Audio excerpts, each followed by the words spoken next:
بعد فاعوذ باللہ من الشیطان الرجیم بسم اللہ الرحمن الرحیم رب اشرح لی صدری ویسر لی امری واحلل عقدۃ من لسانی یفقہوا قولی۔ ایک حدیث میں آتا ہے کہ قیامت کے دن ایک آواز دینے والا آواز دے گا، عقل والے لوگ کہاں ہیں؟ عقل والے کہاں ہیں؟ لوگ پوچھیں گے کہ عقل والے کون ہیں؟ جواب دیا جائے گا وہ لوگ جو اللہ کو کھڑے بیٹھے اور لیٹے یاد کرتے تھے اور آسمان و زمین کی تخلیق میں غور کرتے تھے اور کہہ اٹھتے تھے خدایا تو نے ان کو بیکار نہیں بنایا، تو پاک ہے، بس ہم کو جہنم کے عذاب سے بچا لے۔ یہ ہیں عقل والے جن کا ذکر ان کے اندر فکر پیدا کرتا ہے کہ یا رب آخرت کے عذاب سے بچا لے، یعنی وہ سارے غور و فکر کے نتیجے میں اللہ کی عظمت اور ہیبت کے قائل ہوتے ہیں، فوراً ان کو اپنی آخرت اور انجام کی فکر ہونے لگتی ہے۔ حضرت ابو ہریرہ رسول اللہ صلی اللہ علیہ وسلم سے روایت کرتے ہیں، ایک شخص چھت پہ لیٹا ہوا تھا، آسمان اور ستاروں کو دیکھ رہا تھا۔ دیکھتے دیکھتے اس کے دل پر اللہ کی ایسی ہیبت آئی، ایسا عظمت کا احساس ہوا کہ بولا خدا کی قسم مجھے یقین ہے کہ تمہارا پیدا کرنے والا کوئی ہے، تم خود نہیں بنے۔ یعنی ستاروں کو دیکھ کے وہ کہتا ہے اے اللہ تو مجھے بخش دے، تو جو بھی ہے تو مجھے بخش دے۔ اسے کوئی پتہ نہیں کہ پیغمبر کون ہے، کتاب کیا ہے، کچھ نہیں، وہ صرف نشانیوں کو دیکھ کر اپنے رب کو پہچان رہا ہے، کیونکہ جو واقعی اللہ کی عظمت اور ہیبت اور قدرت اور کمال کو جان لیتا ہے نا، تو اس کے دل میں پہلا خیال یہ ہے کہ اللہ پھر تو مجھے بخش دے، مجھے معاف کر دینا، میں بہت چھوٹی چیز ہوں، بہت گناہ گار ہوں۔ جب کوئی اللہ کی قدرتوں کو دیکھتا ہے تو اس کو اپنی کوتاہیاں یاد آتی ہیں نا، اپنا آپ حقیر نظر آتا ہے، اور جو اللہ کی قدرتیں نہیں دیکھتا اس کو اپنی ہی بڑائیاں اور اپنے ہی آرٹ اور اپنی ہی ذہانتیں اور اپنے ہی کمالات پھر اس کی نگاہوں میں سمائے رہتے ہیں، میں یہ بھی ہوں اور میں وہ بھی ہوں اور میں ایسا بھی ہوں اور میں ویسا بھی۔ یہ سارے تکبر نتیجہ ہے اس بات کا کہ ہم نے اپنے رب کو نہیں پایا، پھر سارا وقت دھیان اپنی ہی تعریفوں اور اپنے ہی کمالات کی طرف لگا رہتا ہے۔ تو اس میں ایک اور بات یہ بھی پتہ چلتی ہے کہ تنہائی میں یاد کرنا رب کو اور اپنے انداز میں یاد کرنا اور واقعی یاد کرنا، کسی رٹے رٹائے جملے کی شکل میں نہیں یا کسی بنے بنائے سانچے کے طریقے پر نہیں، بلکہ حقیقی معنوں میں رب کو یاد کرنا۔ اسی لیے ایک حدیث میں آتا ہے کہ جو شخص تنہائی میں اللہ کو یاد کرے وہ ایسا ہے جیسے اکیلا کفار کے مقابلے میں چل دیا ہو۔ جو شخص تنہائی میں رب کو یاد کرے وہ ایسا ہے جیسے اکیلے ہی یعنی دشمنوں سے لڑنے کے لیے چل پڑا ہو، یعنی اس کا مقام اجر و ثواب کے اعتبار سے اتنا بڑا ہے۔ ایک اور حدیث میں آتا ہے 7 آدمی وہ ہیں جن کو اللہ تعالی قیامت کے دن اپنے عرش کے سائے میں جگہ دے گا، جس دن اس کے سائے کے سوا کوئی سایہ نہ ہوگا، کوئی سایہ نہ ہوگا۔ اور ان میں سے ایک شخص کون ہوگا؟ جو تنہائی میں اللہ کو یاد کرے اور اس کی آنکھوں سے آنسو بہ پڑے، کوئی نہیں ہے اس کے پاس، اکیلا ہے، وہ اپنے رب کو اس طرح پہچانتا ہے، اپنے رب سے اتنا قریب محسوس کرتا ہے کہ اپنی کوتاہیوں پہ نظر پڑتے ہی رو پڑتا ہے کہ اللہ میں گناہ گار ہوں، پاک تو صرف تو ہے، ہر عیب اور ہر خطا اور ہر کمزوری سے پاک صرف تیری ذات ہے، مجھ میں تو بہت غلطیاں ہیں، تو مجھے معاف کر دے۔ اسی لیے ایک اور حدیث میں آتا ہے، حضرت عائشہ رضی اللہ تعالی عنہا فرماتی ہیں نبی صلی اللہ علیہ وسلم نے فرمایا اللہ کی وہ مخفی یاد جس کو فرشتے بھی نہ سن سکیں، یعنی اتنی گہرائی میں اللہ کی یاد اور اللہ کی طلب کہ جس کو فرشتے بھی نہ سن سکیں، اس کا ثواب 70 درجہ زیادہ ہے۔ ٹھیک ہے زبان سے بھی ذکر کرنا چاہیے، بلند آواز سے بھی کرنا چاہیے، لیکن تنہائی میں جب کوئی نہ ہو، صرف آپ ہوں اور آپ کا رب ہو، اور واقعی پھر دل کے پورے تاثر کے ساتھ یاد کر کے روئیں، وہ چیز ہر ریاکاری سے پاک ہوتی ہے، ہر دکھاوے سے، کیونکہ اس میں آپ دیکھیں آپ اتنے قریب ہیں نا، آپ دل ہی دل میں سرگوشیاں کر رہے ہیں اپنے رب سے۔ عموماً آپ نے دیکھا ہوگا بچہ دوڑا آتا ہے آ کے ماں کے کان میں بات کرتا ہے، بہن بھائیوں کو بھی نہیں بتانا چاہتا، باپ کو بھی نہیں بتانا چاہتا۔ کبھی آپ نے دیکھا ہوگا چھوٹے بچوں کو صرف ماں کے کان میں، اب بھی کبھی میری بیٹے سے چھوٹے سے بات ہو نا تو وہ فون پر بھی سرگوشی شروع کر دیتا ہے. مجھے اتنا پیار آتا ہے نا کہ کچھ چیزیں ہوتی ہیں وہ صرف ماں سے شیئر کی جاتی ہیں. تو اللہ تو 70 ماؤں سے بڑھ کے پیار کرنے والا ہے.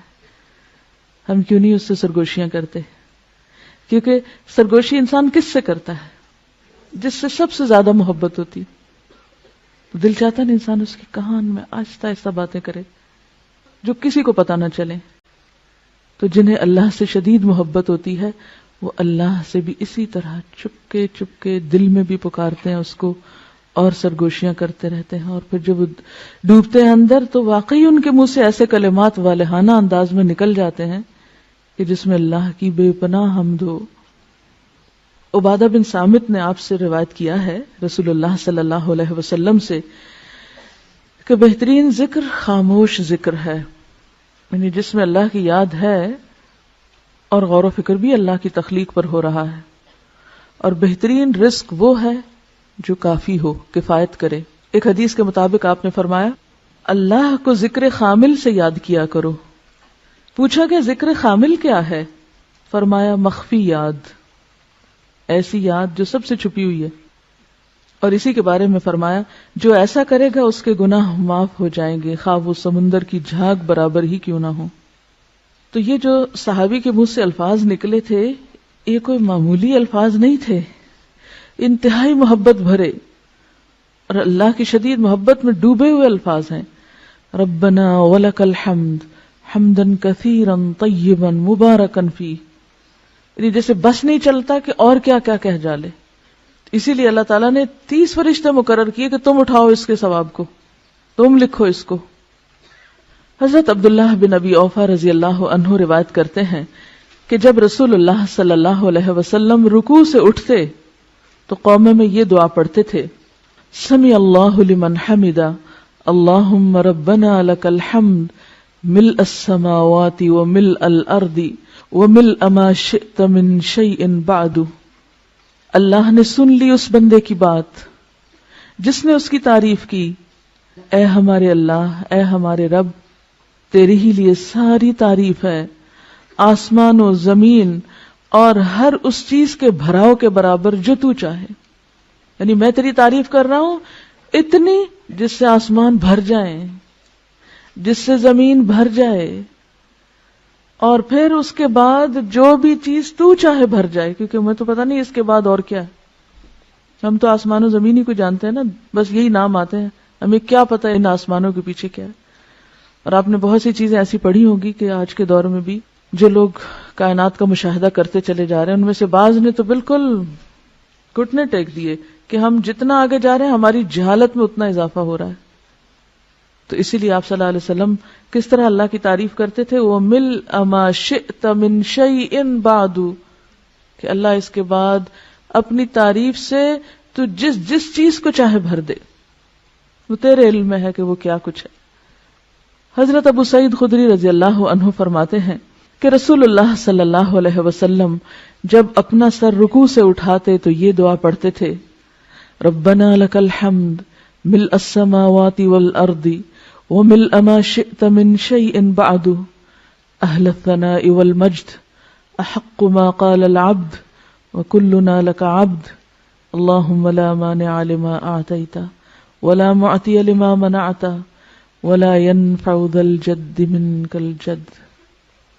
اے ہمارے پروردگار، ہر قسم کی تعریف صرف تیرے لیے ہے، آسمانوں اور زمین اور ہر اس چیز کے بھراؤ کے برابر، یعنی ہر وہ چیز بھر جائے جو تو چاہے. اور بندے نے جو تیری تعریف اور بزرگی کی وہ تیرے لائق ہے، وہ تجھے زیبا ہے. ہم سب تیرے ہی بندے ہیں. اے اللہ، کوئی روکنے والا نہیں اس چیز کو جو تو نے دی، اور کوئی دینے والا نہیں اس چیز کو جو تو نے روک دی. اور دولت مند کو دولت مندی تیرے عذاب سے نہیں بچا سکتی. کسی کی دولت اور دنیا کی نعمتیں اسے اللہ کے عذاب سے نہیں بچا سکتی. اللہ کو کسی کی دولت کی کوئی پرواہ نہیں. کس قدر خوبصورت الفاظ ہیں تعریف کے یہ، لیکن ہم اپنی لا علمی کی وجہ سے ان سے محروم ہیں. مجھے بھی تھوڑا ہی عرصہ پہلے، 2 سال پہلے رمضان گزارنے کا اتفاق ہوا حرم میں. تو جو رات کے پچھلے پہر کی نماز ہوتی تھی اس میں دیکھتی تھی کہ رکوع پہ جاتے ہیں تو اٹھنے کا نام نہیں لیتے، سجدے میں جاتے ہیں تو دم گھٹنے لگتا، جان نکلنے لگتی، وہ سجدے سے سر نہ اٹھاتے، قومے میں کھڑے ہوتے تو دوبارہ لگتا بھول گئے ہیں نیچے جانا. تو میں کہتی تھی اتنا کیا پڑھتے ہیں. اس کے بعد مجھے تجسس ہوا اور یہ دعائیں پھر میں نے یاد کی. زندگی ایسے ہی گزر گئی، توجہ ہی نہیں کی اس طرف. ٹھیک ہے فرض نمازوں میں یہ سب کچھ، اور خصوصاً جب لوگوں کو نماز پڑھائی جا رہی ہو اس وقت یہ سب کچھ نہیں ہو سکتا اور نہ کرنا بھی چاہیے، کیونکہ یہ تو تنہائی میں نفل نماز میں اللہ کے ساتھ الگ ہو کر یا آخری رات کی نماز میں یہ راز و نیاز ہو سکتے ہیں. سبحانک اللہم و بحمدک اشہد ان لا الہ الا انت استغفرک و اتوب الیک. السلام علیکم و رحمۃ اللہ وبرکاتہ.